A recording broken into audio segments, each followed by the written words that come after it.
Faithfulness is a must, as it says in 1 Samuel 26:23.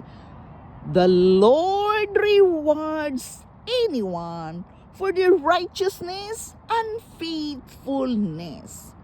You may be constantly making decisions that honor God. You've stayed faithful in your marriage, made sacrifices for your children,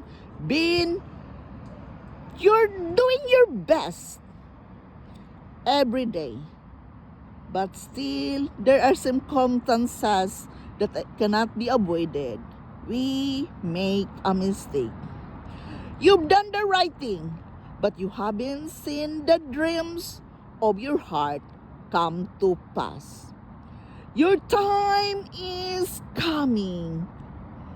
God rewards faithfulness. He is about to do something unusual in your life. Blessings are going to find you. The right people are going to track you down. The healing is going to come knocking at your door. The promotion that trusts you to a new level of your life. The problem you're not going to have to make it happen.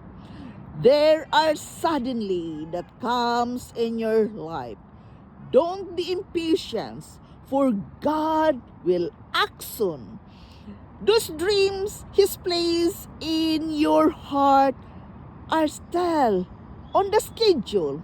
Those promises He's whispered to you are still in your future.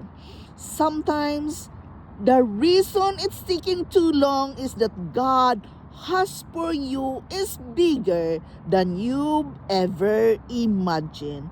He's getting you prepared to carry the weight of greater blessing in your life.